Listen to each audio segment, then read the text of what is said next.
Welcome everybody to Blue Sky Gallery. Thanks so much for coming out tonight. Excited it's first Thursday and we've got 2 new shows opening tonight. And we're excited that actually both artists are here this evening to join us. So there'll be time later for you if you hang around after the talk to get to know both Frank and Sam. And but tonight we're really pleased just to have Brittney here also in conversation with Sam. Before we get started, I'm just curious, how many of you here have already been to Blue Sky before? A lot of people. Some newbies. Great. How many of you are members of Blue Sky? Very cool. Well, we are really grateful. Members are really the lifeblood of Blue Sky. We depend on your support. So if you'd like to learn more about membership, you can talk to our gallery manager, Pearl, over there in the back, waving. And we'll tell you all about membership. It's a really great program. Also just want to acknowledge the rest of our staff. First of all, on Zoom, we've got C. Meyer, exhibitions manager, who unfortunately is under the weather and could not make it tonight, but is here virtually. I feel like there's nothing we can't do now. It's amazing. We're so glad you can tune in. C's worked really hard to bring this show together. Also, Yu Yang, who is our exhibitions and outreach coordinator. Thank you all so much for doing all the hard work hanging the show. We also our exhibitions committee, who meets every week and selects the work and helps install the work. Our exhibition committee members, want to raise your hands? Yay! Big round of applause. Thank you. You guys are awesome. And we appreciate you showing up and your support. So, without further ado, I'm going to, first I want to read our land acknowledgement statement, and then I'm going to introduce our guests. We at Blue Sky humbly acknowledge that our programming is being held on the traditional lands of the Multnomah, Cathlamet, Clackamas, bands of Chinook, Tualatin, Kalatoya, Malala, and many other tribes who made their homes along the Columbia and Willamette rivers. And our guests today are Sam Geballe, who is visiting us from San Francisco. Sam is a genderqueer artist living and working in San Francisco Bay Area. Sam's involvement in art began in early childhood, and they have frequently used creative expression as a means of communication and connection to their self and others. In 2013, Sam began working on self-portrait series, Self-Untitled. The series explores themes of body image, memory, gender, trauma, and healing. In addition to photographs, Sam incorporates bookmaking, drawing, filmmaking, and music composition. They continue their self-portraiture work as a daily practice and ongoing memoir. Also, we have Brittney Cathey-Adams, who is one of our exhibition members as well. She's a photographic artist currently located in Portland, Oregon. Her work includes themes of body politics and fat representation that interrogates the histories of the male gaze and self-portraiture. Her work has been on exhibit throughout institutions such as the De Young Museum in San Francisco, Center for Photographic Art in Carmel, California, and Colorado for Photographic Arts in Denver, Colorado. And she was part of the 2019 Curatorial Prize at Blue Sky Gallery in Portland, Oregon, and gave a lecture at the Portland Art Museum. More recently, she was an emerging artist for SF Cameraworks Forecast 2020. With a strong passion for photography and art education, Cathey-Adams dedicates herself to image making as well as sharing language through teaching at Portland Community College. Thank you both for being here. Thank you.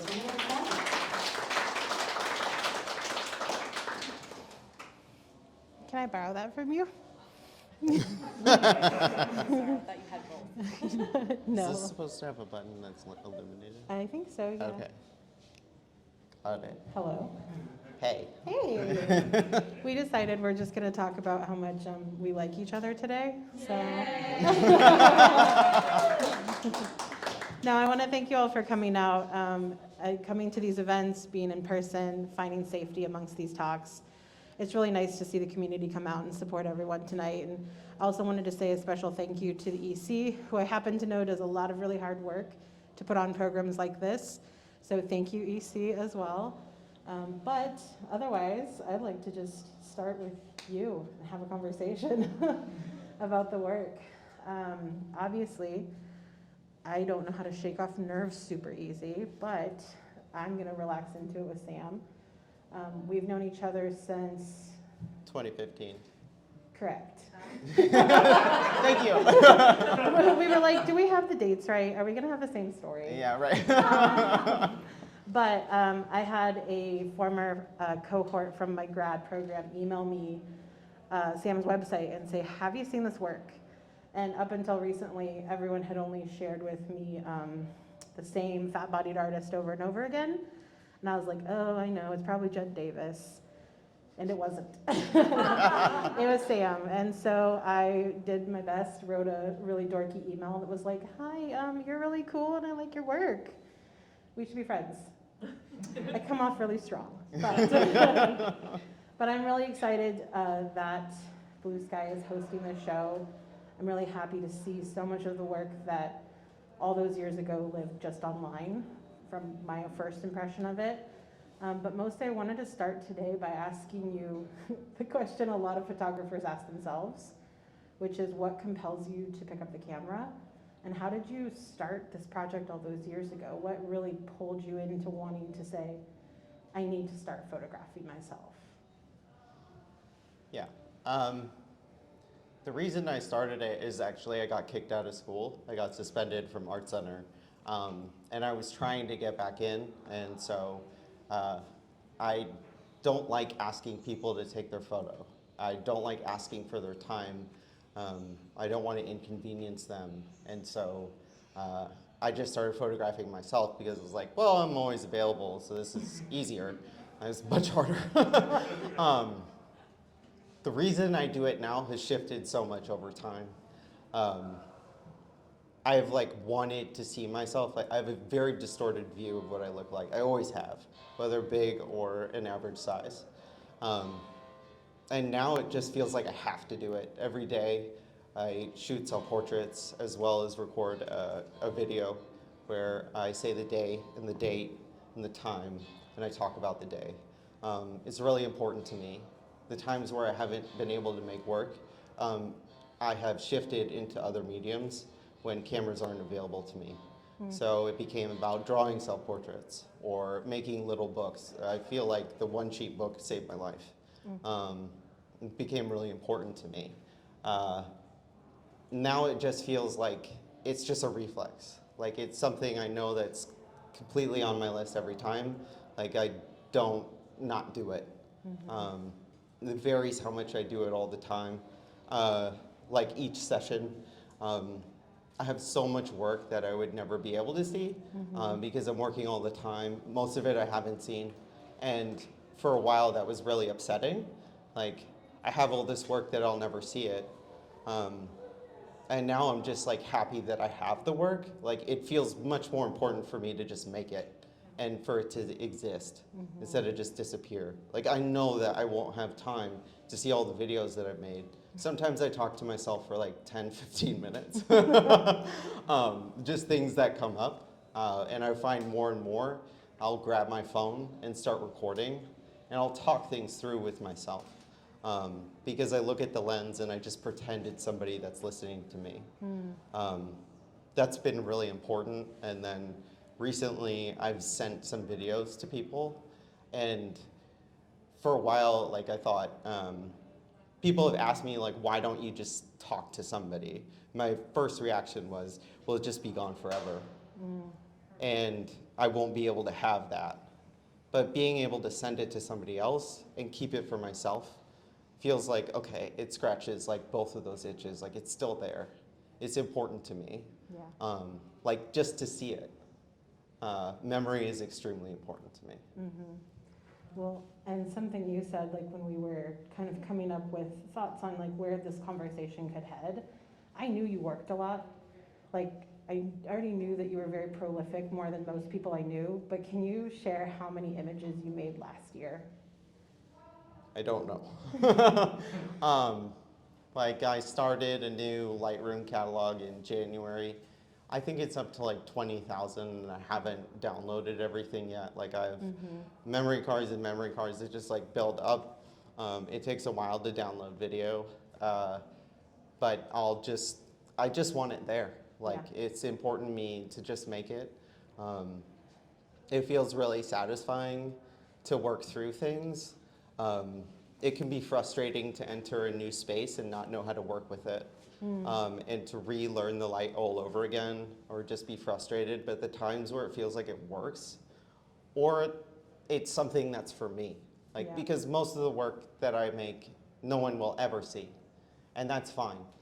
And there's certain things that I want to keep to myself that I didn't understand that I wanted to keep to myself for years. Like, it's taken a long time for me to really get that once you put an image out there, it's no longer yours. Like, that decision, people can do whatever they want, and I can't control that. Like, how people receive this is not up to me anymore. And so I try to be absolutely sure, am I okay showing this? Or is this something that I need to internalize for myself? Yeah, I mean, with a body of work that can be so personal along your journey of body and time, location, gender, all of these things, how do you decide like what to hold on to, and when do you know it's time to show it?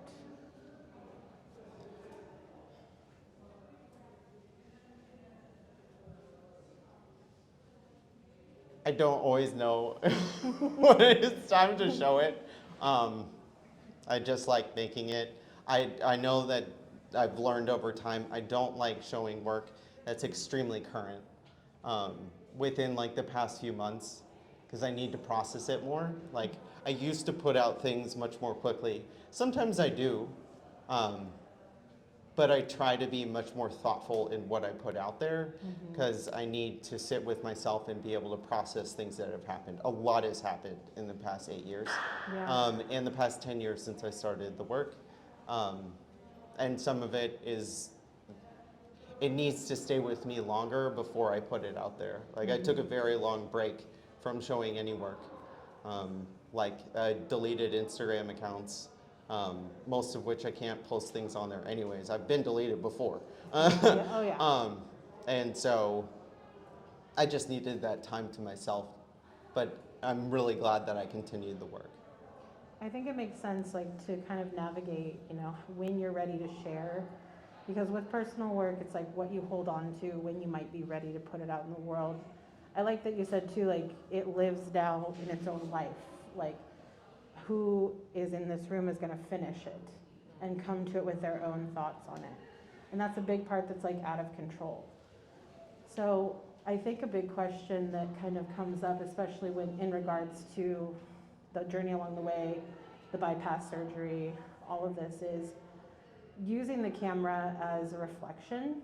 Have you found that that gives you an accurate portrayal of who you feel like you are, what you look like?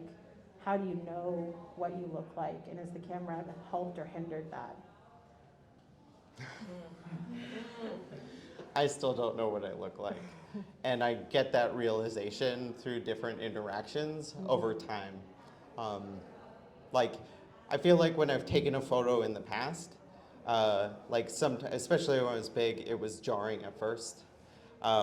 Like, just the realization of like, I didn't know what I looked like. But then that photo becomes like this marker until the next photo that I see. And it was like jarring all over again. The same thing happens now. I don't know how I present in the world, which can be really unsettling. And aside from like an astigmatism, which I didn't know I had, like I don't feel like I get a solid answer with the camera, because I can also hide a lot. Black and white does that. There's a reason for black and white. Like, you can erase things. You can hide in shadows and like the stark blacks, and it's really easy to lie to oneself. And like, we've had this discussion before about different like focal lengths. Yes. It's like, there's certain ones that are really mean. and it's really easy to distort their perception over time. And like, when it comes to being able to see what feels like truth, do you feel like then color becomes more accurate or more honest than black and white? To an extent, everybody sees color differently. It's easier to control the situation with black and white. I am not confident in my ability to shoot color. Like, I'm always concerned about how it appears to other people. I only share color photographs like where I really want someone to know what it was like to be there, to like share that, and I often don't. But sometimes, like when the light is just perfect and it reminds me of being at home, like I want to share that. The struggle I have with color at times is I don't want it to be about the color. I think it's really easy for like a photo with a red dress to become about the red on the dress. And that becomes like the theme of the photo and then convolutes the story. And I don't want it to be about that. I don't want people to get hooked on the color instead of like the true content of what I'm trying to say. I think that the conversation around truth in your work is really interesting too, because there are parts of it that even if they are in black and white, even if they're translated, it's true to an experience. And you talk a lot about sort of marking time and collecting memory. Memory seems to be a really big, important part of all of this for you. So when you look back at the work, does it kind of transport you in that way, back to those moments? It does, very much so. I remember where I was, how I felt in every single one of these images, and what was going on in my life, and why it's important to me. They're all really important. Like, memory means so much to me. I remember most things. So when I don't remember something, it can be really jarring. And I think that's why I like to collect them and like keep them. But I look at the photo that's behind you on the other side, that self-portrait. It means a lot to me, and it's really hard for me to look at. A lot of these are really hard for me to look at. There's a certain section of images that I'm desensitized to. One in this room I'm not, and it's that one over there. This one? It was really hard to put that on the wall. It's hard for me to look at it because like I know how hard that was to do. It was hard to walk down there. It was hard to sit there. It was hard to take off my clothes. Like I didn't shoot as much when I was bigger. It was just a struggle all the time. And I remember having a hard time breathing. And so when I look at it, it feels like I can't breathe. It like brings you right back to that Yeah. moment. Well, and two, the the vinyl kind of text that we have on the wall, a lot of those kind of speak to that as well. And so when you were considering like what you wanted up for the exhibition, it sounds like there were some parts of you that had to push to share certain images. Do you feel the same way about the text that you chose to?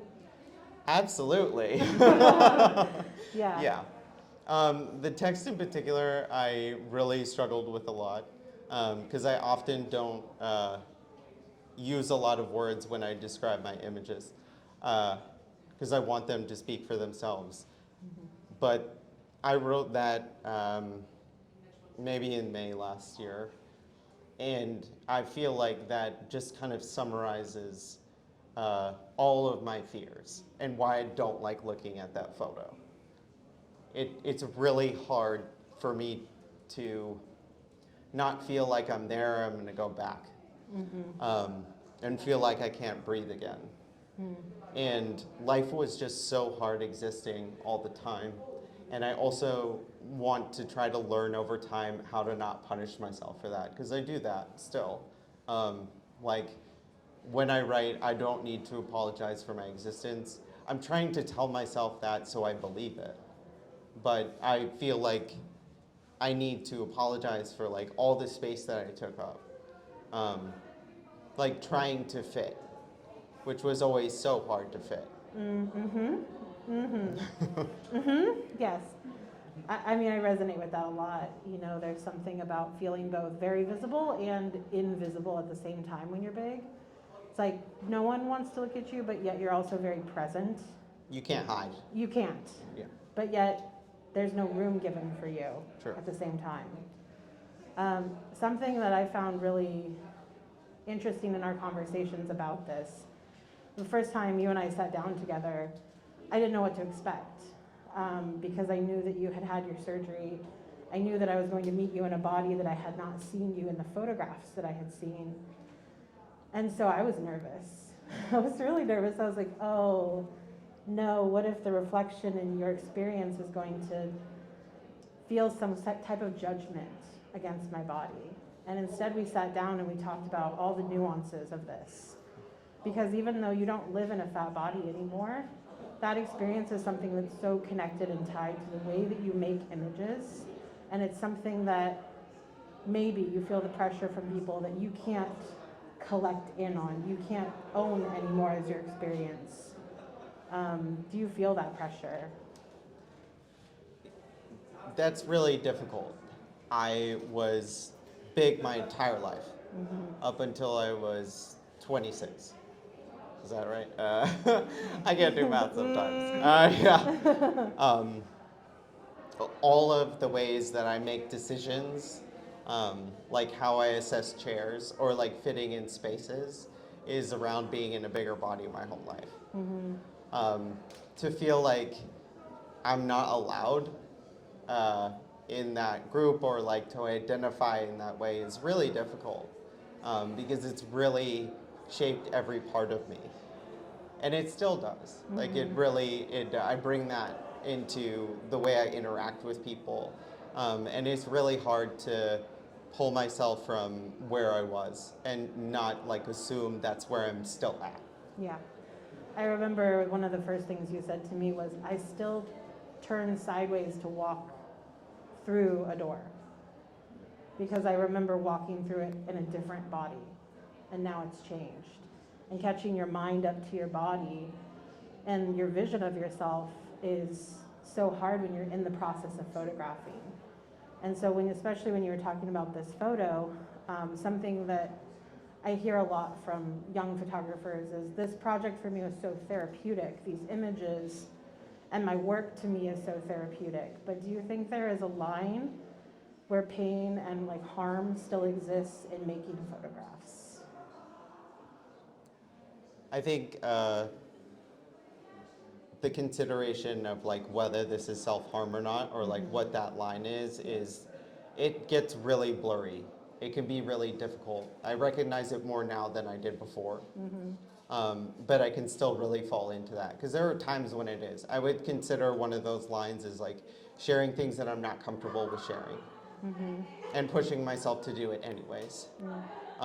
Another one, like an example, you renamed this image, which is pretty accurate, is like the photo in that room is totally body checking. Yes. And yeah, I know.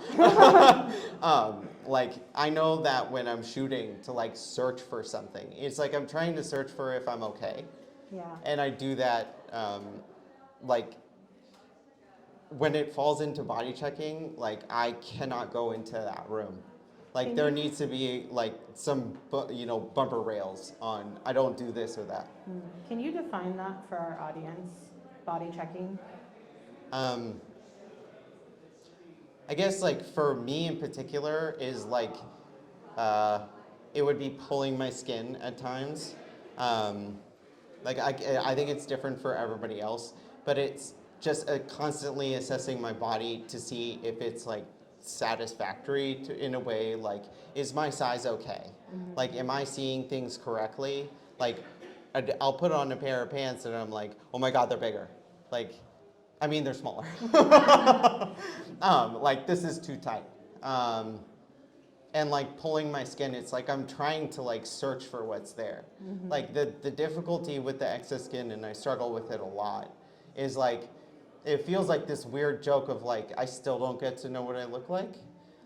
It's another barrier again. And so I think it just gets even more confusing. And I do the body checking at times, like really is a self-soothing thing, but it would consider it self-harm. So the thing that's important for me to do at times is like, okay, today I don't shoot nudes. Like, and there's times where I feel like a lot of gender dysphoria. Okay, today I don't take my shirt off. Like, I don't push myself just for the sake of pushing myself. That's not the point. I think that I can really do serious harm to myself if I don't listen to that.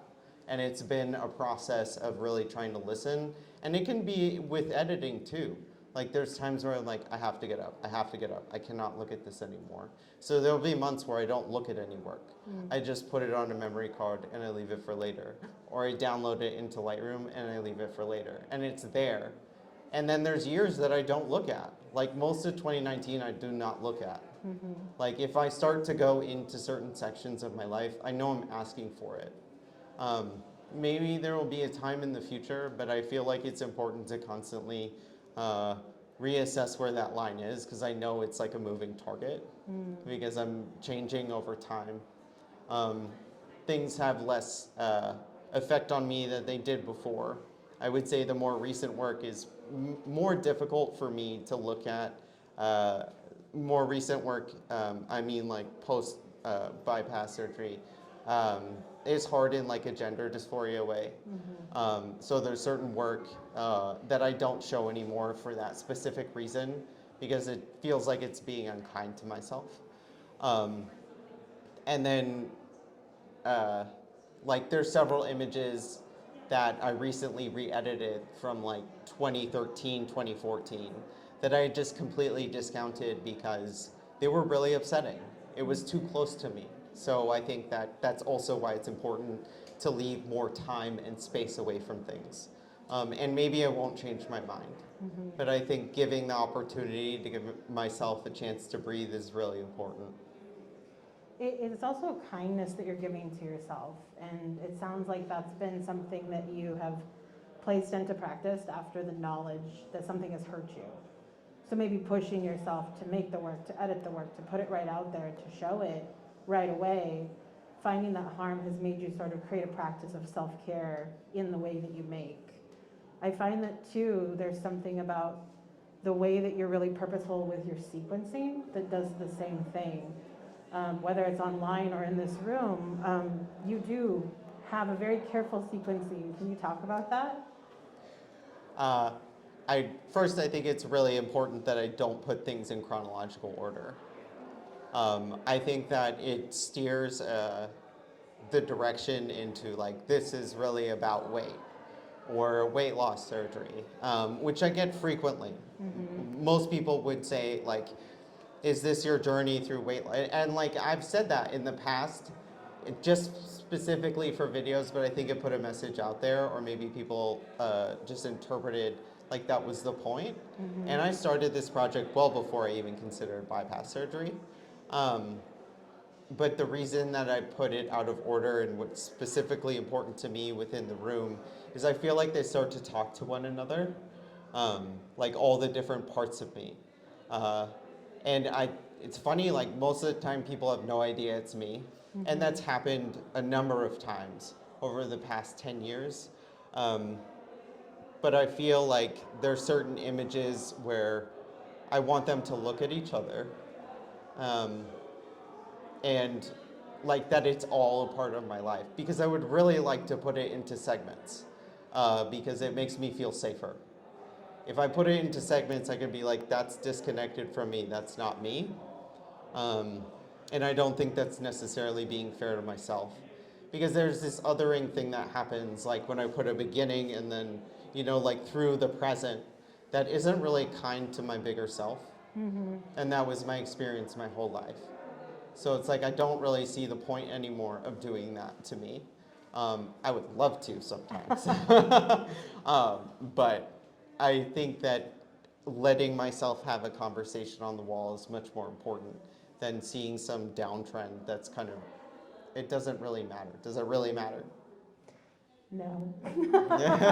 No, well, I don't remember how many years ago it was, but it was like maybe your first year post-surgery, and I remember you getting back the information from your website on what people were Googling.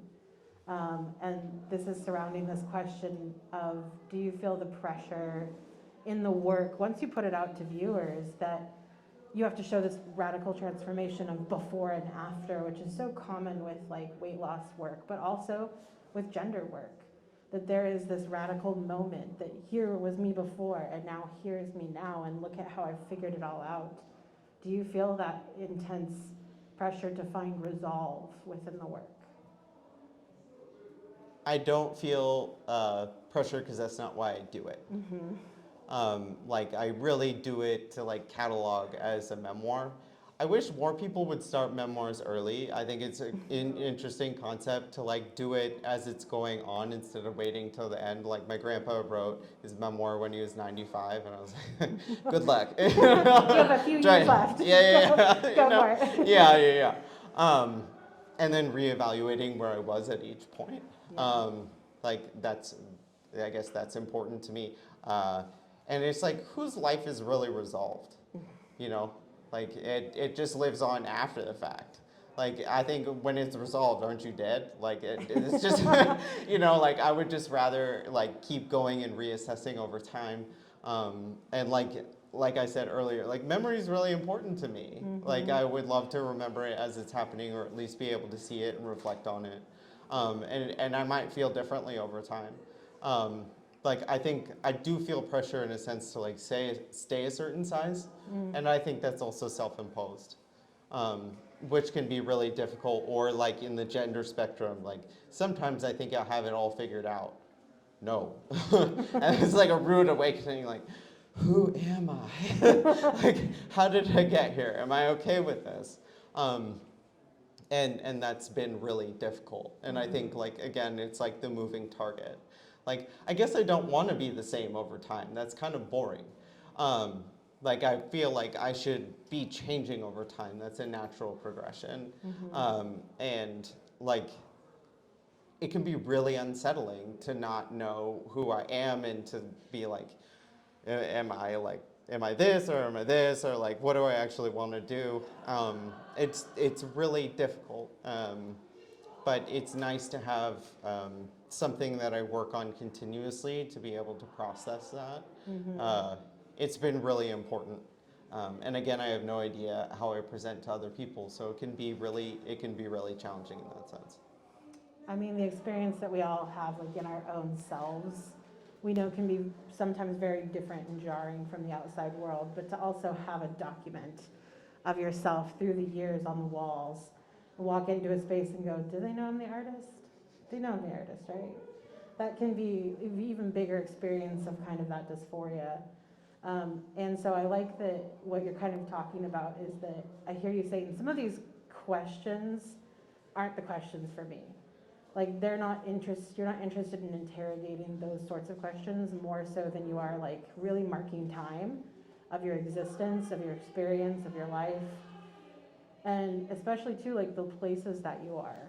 I know a lot of these images come from working at your grandparents' home.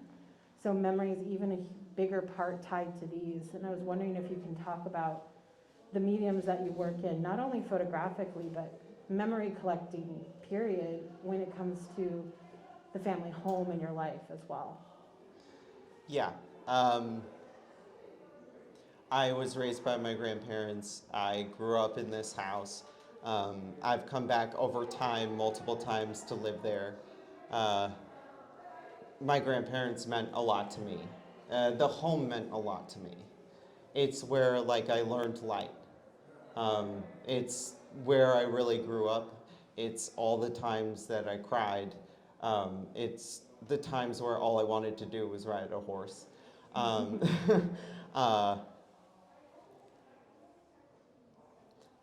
I think the space now, in terms of memory, like one of the things that I've been collecting over time are 3D scans.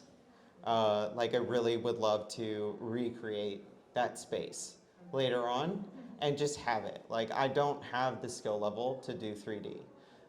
So what I've been focusing on is in meeting myself where I'm at is like, okay, well, if I collect the data, then maybe I can do that. I think that we talked about this, but I think what's really interesting, like question to just think about is like, what if I made myself into a game? Like, what kind of game would that be? Like, what would I incorporate? What would I allow people to do? Would it be a solo game? Like, and I tried to, like, I've thought about that with the 3D scans. The other thing that I've done around the house that's important to me is like record all of the sounds. Like, that house has a personality of its own. Like, the way that the doors open, I know exactly where you are in the house at all times. Like, I recorded with my grandparents' shoes after they died, like as if my grandma were like shuffling across the floor. Yeah. And it's like, it would be really cool to make like a whole story album of just like what it's like to live in that house.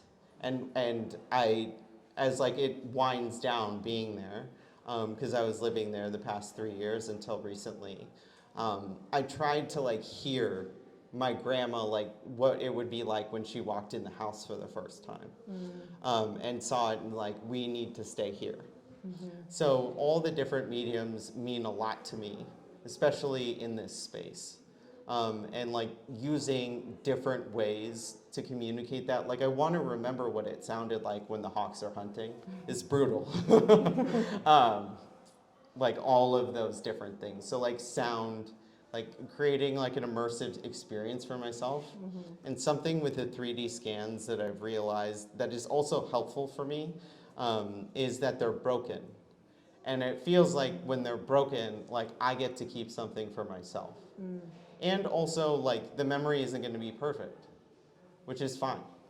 Like, I think it's just accepting that, which can be really hard to do, especially when a house means so much. Like, what makes a home a home? And now I've been trying to, like, speak about it as, like, it's a space, and I have what I need.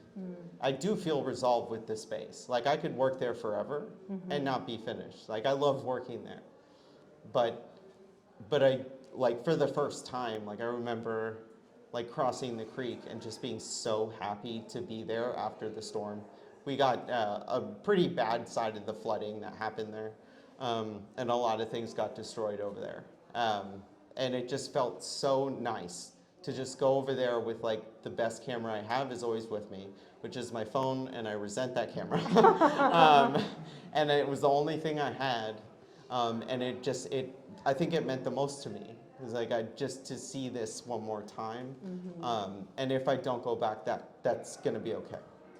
You got what you needed from it. Yes. It sounds like. I have a few more questions for you, but I was wondering if I could get a time check from anybody. Everyone looks at their watch. 6:39. Okay, cool. Okay, so when you were talking about like thinking about your life as like a game, and what if this happened, and what about this window? It seems to me that a big part of the way that you process your world is like curiously, which I feel like when we've talked about this work, there can be so much judgment and self-criticism, that picking that you were talking about come up. But it sounds like the way that I'm watching, even the way you process and transform in your own work, is that curiosity leads. Does that feel accurate to you? Yeah, one of the things that I do with photo is like, no matter how stupid I think the idea is, I try it. I just have to get it out of my system. Like, most of the photos that I try never work out. But what's helpful about them is like, I start to think of something else that could be interesting, and then just follow that. Or then like the light shifts a little bit, I'm like, oh, this works. You know, frequently happens is like, I'll see a patch of light, just like sitting there, I'm like, I gotta follow that right now. And then just like assess if the space works for me. But I think that like, it's really indulging in the mistakes that's been really helpful, or like the perceived mistakes.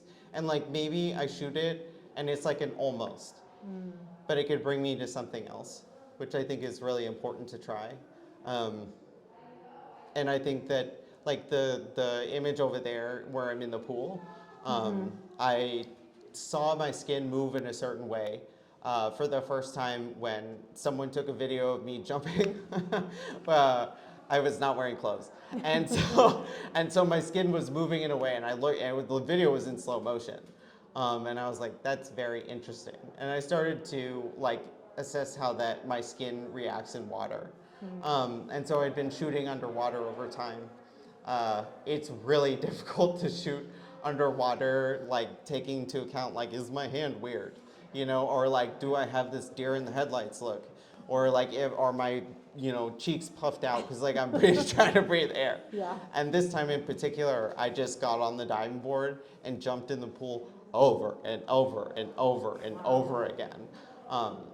Just trying to see if I could catch something. And then the next time I was like, oh, the short end of the pool, like the width of the pool would be interesting if I just like jumped from side to side underwater. And then from that, I was like, why don't I just twirl with this? And like, you know, go upside down, or like things that I used to do when I was little because I loved the water. The water is important to me because water is like, you feel weightless, and at the same time, it's incredibly deadly. It's like life and death all in the same thing. And then when you step out of the water, it's like the weight of the world comes back, and it can be really difficult. But like I used to take that really long, you know, shutter release extension cord and just like twirl with it. Like, what if I wrapped myself in it? And then I used to do handstands in the pool because that was the only place that I actually could because of my weight. So then I just tried things like that. And I think it's just trying and trying and trying and trying. And working underwater is incredibly frustrating at times because it's a lot of almosts.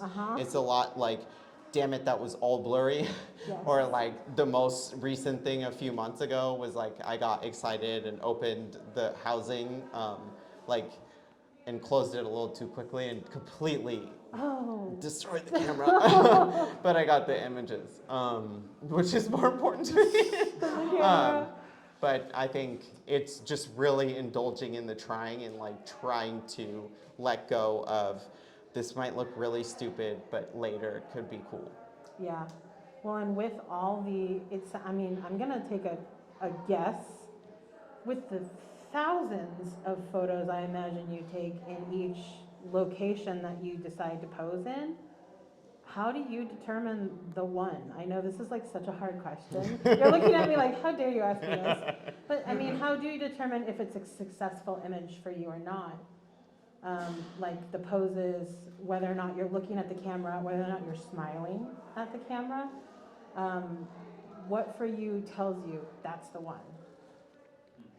I think it just like, there's certain things that have to work. Like I'm not a technical person, so like technical out the picture. Really? Lies. Yeah, funny. And so I think that like, there are certain little things technically that do matter to me, just like, oh, does that catch my eye? Is like that weird tension that doesn't really make sense. There are things that I think that are important to consider of like, is this just weird to be weird? You know, like that was a comment that I heard often. I think it can be, I do this thing and I can recognize it now because I've memorized what my face looks like often. Which is like I move my my lips down a little bit, and I've learned the lesson enough. Looking later, I'm like, damn it, I'm making that face again. Where I try to correct it in real time. It could just be like a little bit like my body's turned too much this way instead of this way, and I think it makes a stronger statement. Or like in different sets of images, it could be like the littlest micro adjustment that's different. Or it looks like my eyes aren't connecting the same. Or I do this thing sometimes where like, maybe I just like overly sad. And I'm like, this is not cute. You know, it's just like, I think it just becomes kind of cheesy to an extent, or just inauthentic. It's like trying to bring something out that's not necessarily there. And I don't think that's fair to me or anybody else, especially if I show it. So I think another consideration is like, do I look really, like, does this make me look really bad? Which can be really hard to like sometimes choose the one that breaks my heart. And that's really hard to accept. But sometimes it might be the one that I need to pick. Yeah. But like another like just the technical sense, like did I chop my toes off? And that looks a little bit weird. So I think there's a bunch of different elements. And like emotionally, the space. The very most important element to me in any photo is the light. If there's no light, I do not care. Like, don't show me the photo. I don't want to work to see this. I want to be in love with the light. Light is so incredibly important to me. It shows me everything I need to know. Like, I can have the light come down from the sun and just look at the ground and I know everything I need to know.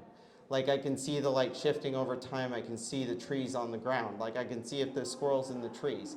Like, I just see how it behaves at different times of the day. And I also make mental notes depending on where I'm at. Like, I want to come back here at this time because I know what's going on here. And that's really important to just keep that in my mind. Like, light is always the most important thing to me. If I can make the light work, like, you choose the light, then the space. Can I make this work for me? Do I have enough time to work with the light? Can I come back to this space? Do I have to move a bunch of things out of the way? Like, does it mean something to me? But light always first. And necessary, absolutely, like needed Yes. to progress forward. Yeah. Well, and something too, in addition to the light, what I notice about your process too is that you often don't do a lot of like really heavy-handed editing. Even with like the pool photo, I'm not talking about your blacks. I know you like a deep black, but I'm talking about like, you know, maybe sometimes people would say, oh, I have my cable release in the photo, let me go ahead and edit that out. There's something that you do by leaving it in that almost talks to us as viewers. And it says, I'm not being photographed. You're not looking in on this. I am in control of this. And is that something that you purposely wanted to do? Like, no editing out that cable release, like really let the process show. Yeah, because I also, like, there's times where something doesn't work, and like maybe I won't choose it. But I do think in that particular image, the cable does work with me. Like, it's actually an additive that works in my favor. I try to do almost everything in camera. The one that's behind you, I did in camera. Like, I try not to rely on props, but there are fun ones that can be interesting.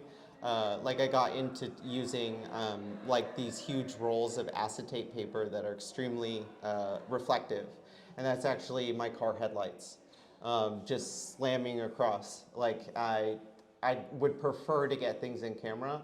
And to be honest, like, I'm pretty terrible with Photoshop. Like, I have like one image that's Photoshopped and I don't like saying which one it is because I'm so scared someone's gonna know what I did. I see. Yeah, I'm like, don't look know. at this. I know which one it is. Yeah, I know you know.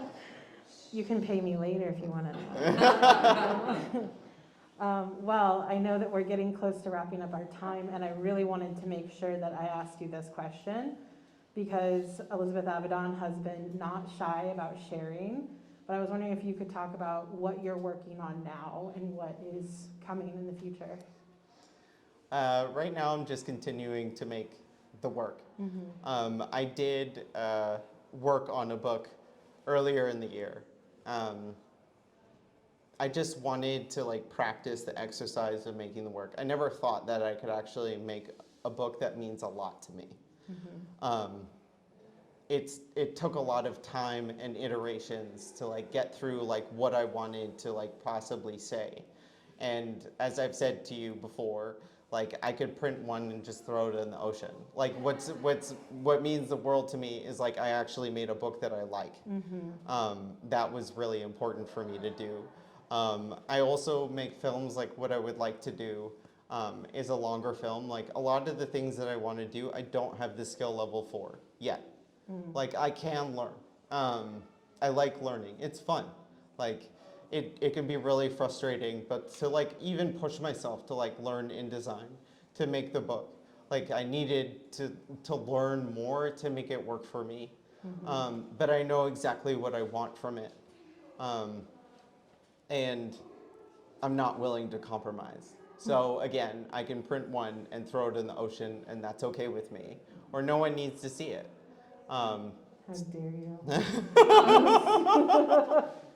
Yeah, so I think, you know, like that music, like I think to do all the things that I would love to do with this work, or just for myself, or like all the things that I'm interested in, I would have to live many lives to get it done.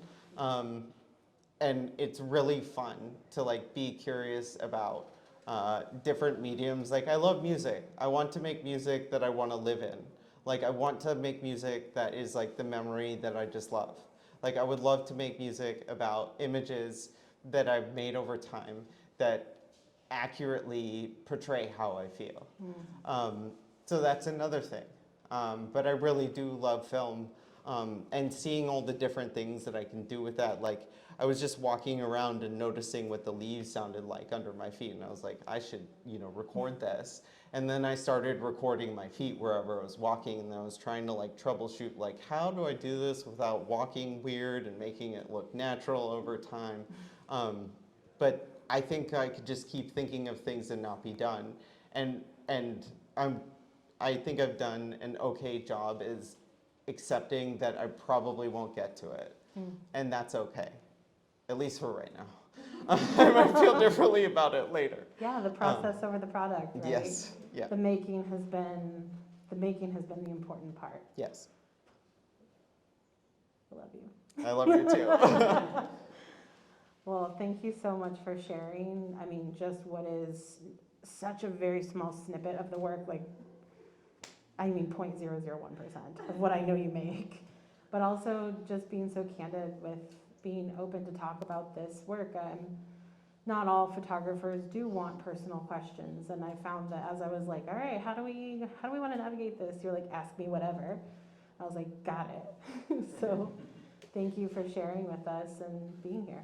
I just want to say thank you for doing this with me, because when the artist talk came up, you were the very first person I thought of to do this with. It was a surprise to me. But I could talk to you for hours, which I do. It's fun for me, and I'm really grateful that you emailed me all those years ago. Because I've thought of a lot of things over time, or just like the continuous conversation we have of when does this become self-harm? And I think that's been important for us to both think about. And you've reminded me of things that I hadn't thought about before. And I think that it's brought in a level of kindness that I don't normally allow myself. So I just thank you very much. And thank you, Blue Sky, and the exhibition committee, and everybody who helped hang and dealt with my neuroses around certain things. I just really appreciate everybody here and listening and stuff. Thanks for coming, everyone.